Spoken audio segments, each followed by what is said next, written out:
This is news from heaven. Did you know that our third state after death is one of instruction? This is a follow-up to last show, where we talked about that there are three states that we all go through. Broad categorical experiences that sift us out and prepare us to live an authentic, eternal life. And we looked a little bit at the first state, but here let's dig more into this final instruction preparation that we can get into. You can download the book and follow along for free. Our third state after death. I told you it was about the third state after death, one for one, which is a state of instruction for people who are entering heaven. Well, can't you just get in there? What do you gotta learn to get into heaven? Our third state after death, or the third state of our spirits, is one of instruction. This state is for people who are entering heaven and becoming angels. Yeah, you can aspire to that. I think you already are one, by the way. But not for people who are entering hell, because these latter cannot be taught. What? That is so rude. You gotta at least try.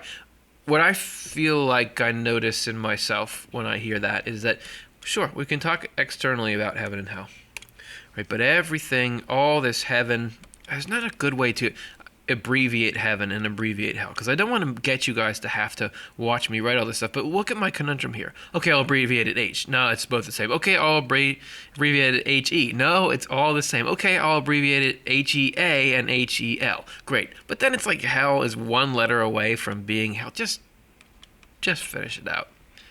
This is as much, actually literally, in our minds as well as a condition in the afterlife. The condition in the afterlife is a downstream result of this in our mind.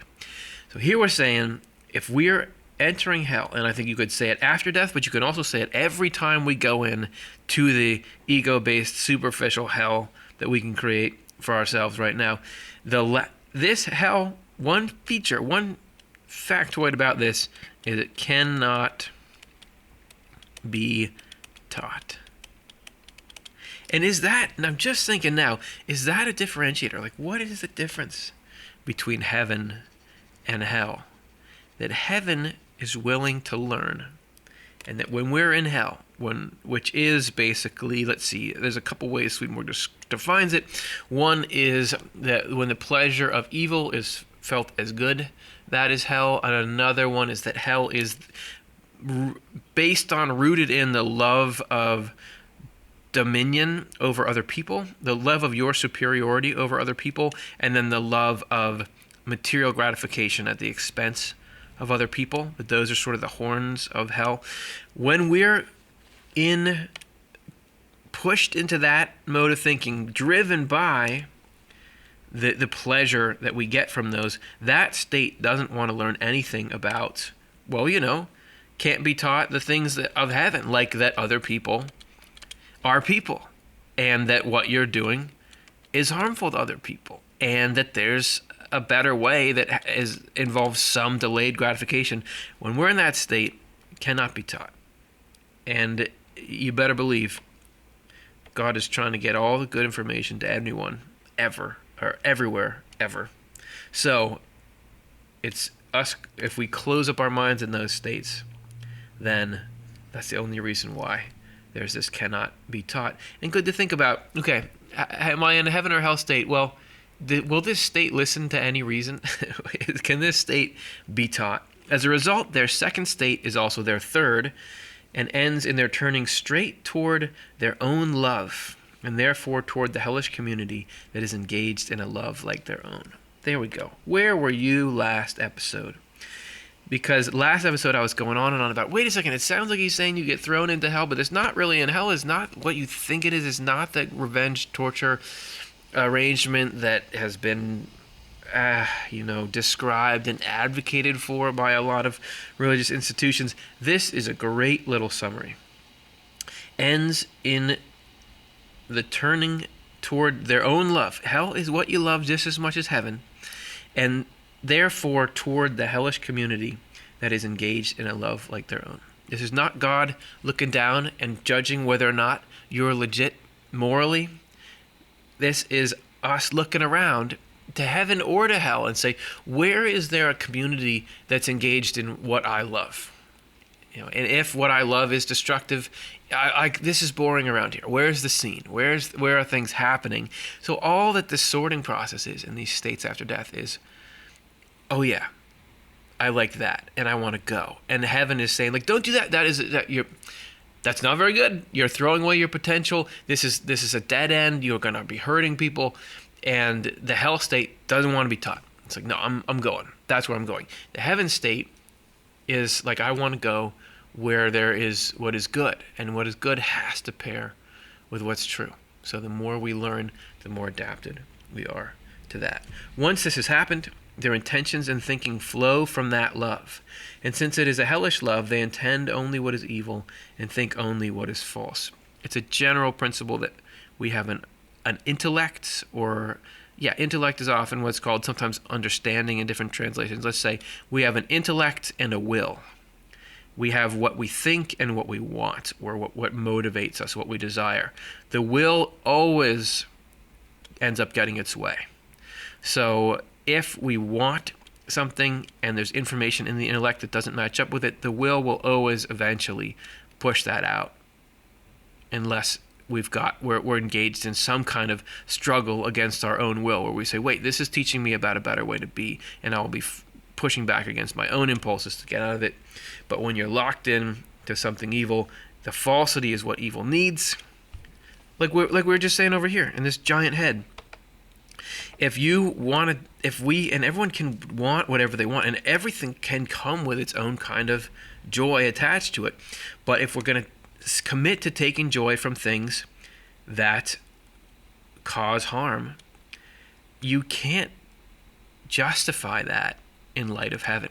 If you really understand the impact of it, you can't feel an integrity about it. It can't look good to people.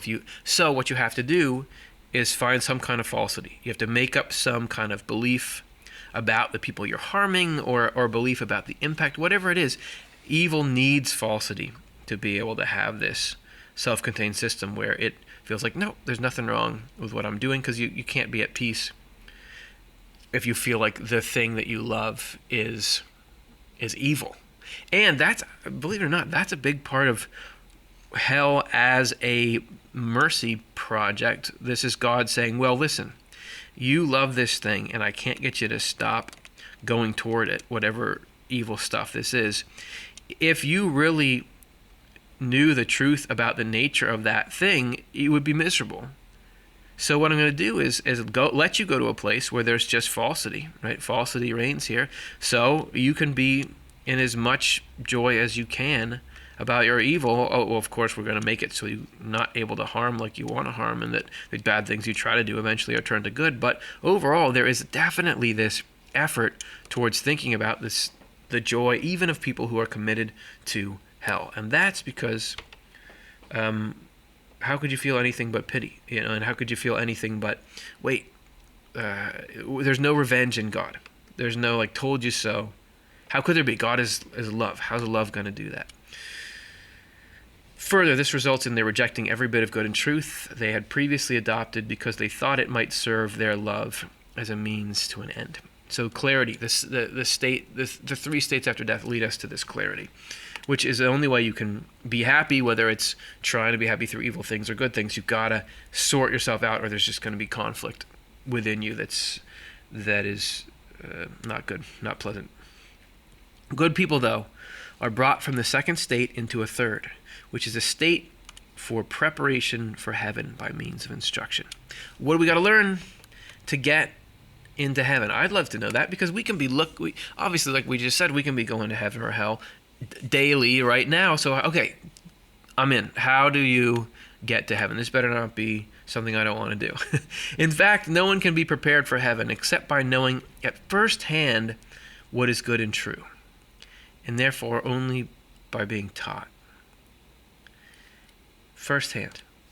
This too, in corroboration with other passages Swedenborg gives, is you can't just have heard something. You've got to get it. You've got to understand it. You've got to actually believe it and find it lovable, or else It's nothing. So there's this big, like, hey, we're going to work with you. We're not going to force you. We're not going to shoehorn you in. This is because without being taught, no one can know what spiritual good and truth are, and what the evil and falsity that oppose them are. So what's the curriculum? Learning about what's actually good and true, what's actually evil and false. We can know in the world what civil and moral good and truth are, what is called fair and honest, because there are civil laws that teach what is fair, and there are social situations where we learn to live by moral laws, which all deal with what is honest and equitable. Spiritual good and truth, however, are not learned from the world, but from heaven. Okay, so somehow we're making a distinction between what you learn legally, what you learn socially about what's right and wrong, but then there's also this spiritual dimension to it. Spiritual good and truth, however, are not learned from the world, but from heaven. Did you want me to read that again? We can in fact know them from the Word and from the Church's doctrine from the Word. So you can be taught principles, but this still cannot flow into life unless we are in heaven in regard to the deeper levels of our minds. So we just went from this kind of religious, standard religious-ish, like you can learn the lessons from whatever divine revelation and put it into life, but that can't really get into us unless the deeper levels of our mind are in heaven. We can hear it, it can be words, but for it to come alive, we've got to have this connection with heaven, which is what's being opened up here in the afterlife, but it's also something we can be putting work into. God can actually be doing it, but we can do our part. Just like if we want to get a stronger arm, we can do this. We can get a weight and lift it, but all the work of like the cells firing and repairing and strengthening it, that's the involuntary, that's the deeper self, right? So is the relationship between our work that we put in and what God does to get us to heaven in the mind. We're in heaven when we acknowledge the divine being and at the same time act fairly and honestly. Okay, there we go. We're in heaven. When are we in heaven? When we acknowledge the divine being and at the same time act fairly and honestly, recognizing that we should because it is commanded us in the Word. So rather than because this will make people like me, which is a fine place to start, but eventually you get to where there's something more to this. In this way we live fairly and honestly for the sake of the divine, and not for the sake of ourselves and the world as our primary goals. Okay, that makes sense.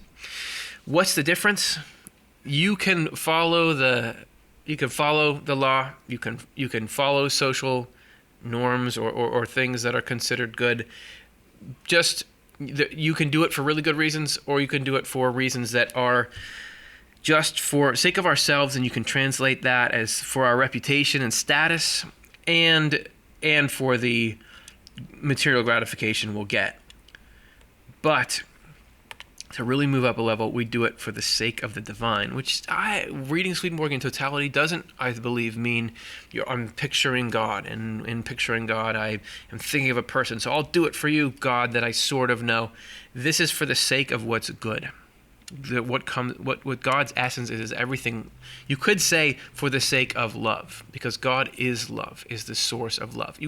God, Swedenborg is adamant that God is approachable as a person, but the person is not just a person that has whims and good and bad days. This is a person that is love incarnate.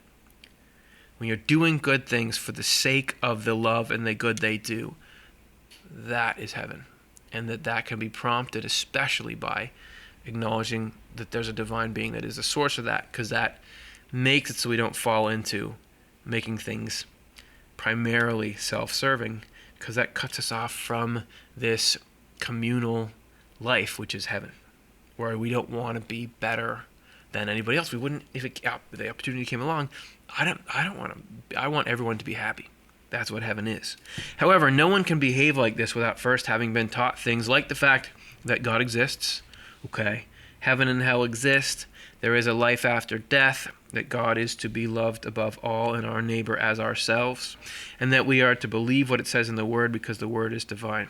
So all these principles provide I guess I say foundation too often, but that you have to be standing on a platform like that or comparable to that to be able to get this first-hand awareness of that it becomes not just concepts you've been taught, but this is a living reality that's as real as a tree in front of you, as the sun shining down from the sky.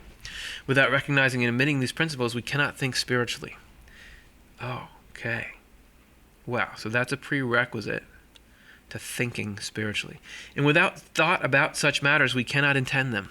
For what we do not know, we cannot think, and what we do not think, we cannot intend. However, when we do intend such things, heaven flows in. Okay, that's something. New color. When we intend good things, heaven flows in. That is, the Lord flows into our lives through heaven. Doesn't that sound like a great situation to have? So you've got God up there, and God is shining down, and let's say that this is a picture now of heaven, which is a bunch of just the nicest, wisest, most admirable people you could ever think of living in this amazing community together. And the Lord's essence, all that love I was going on and on about before, flows in through the hearts and minds of all these beings, just absolutely this conglomerate of everything noble and fair and right with the world. And that, when we intend these good things, can come right into our life. You think about the means, all the stuff you're trying to balance in your life, all the situations you're trying to affect inside you and outside you are symbolized by these wonky shapes. Just think about God having access to that stuff. The stuff in you, the stuff outside you. Man, is that a life upgrade. For he flows into the will, and through that into the thought, and through both of these into the life, since they are where our whole life comes from. We can see from this that spiritual good and truth are not learned from the world, but from heaven. That no one can be prepared for heaven except by instruction, which is why we're getting into this last phase. Then, too, to the extent that the Lord flows into our life, he does teach us. Since to that same extent he kindles our intentions with a love of learning what is true and enlightens our thought so that we can know what is true. We can have this little master class going on, and part of it is ideas, but the other is the longing. What really is true? That's how the Lord teaches. To the extent that this happens, our deeper reaches are opened and heaven is sown in them. Even beyond this, to that same extent, what is divine and heavenly flow into the honest deeds of our moral life and the fair deeds of our civic life and make them spiritual. You might even not notice it, like the observer might not notice this person is acting a lot different, but the intent and the connection of the levels is there. Since then we are doing them from the divine because we are doing them for the sake of the divine, the sake of everything good and true. The honest and fair deeds of our moral and civic life that we do from this source are actual effects of spiritual life, and an effect derives all its being from its efficient cause, because the quality of the cause determines the quality of effect. Why don't we just get a little bit theoretical, philosophical to end it? Is it the most poetic note? I don't know. But I am still hyped about this idea of the Lord coming in and maximizing our life and teaching us and bringing us to the place where we go. Because what I don't really love is this, where it's, sometimes it's heaven, sometimes it's hell, and it's pulling me this way and that way, and I get all these confusing, like, wait, what? Let's pretend this is now an element in my life. This is an element. What am I doing? How do I go to? I'd love to have some assistance here, and I would love to be able to get clear. And the promise of this is that we will get clear. We try to in this world, and whatever parts we don't get clear, there's a whole state that everyone goes through after death that is designed just to give us that freedom that comes with getting all sorted out. And that's the news from heaven. How'd you like it? Let us know. Leave a comment. I'd love to hear, how does it strike you? How does it go into your unique understanding and will? And how can it go out and serve the greater world? Thanks for hanging out. See you next time.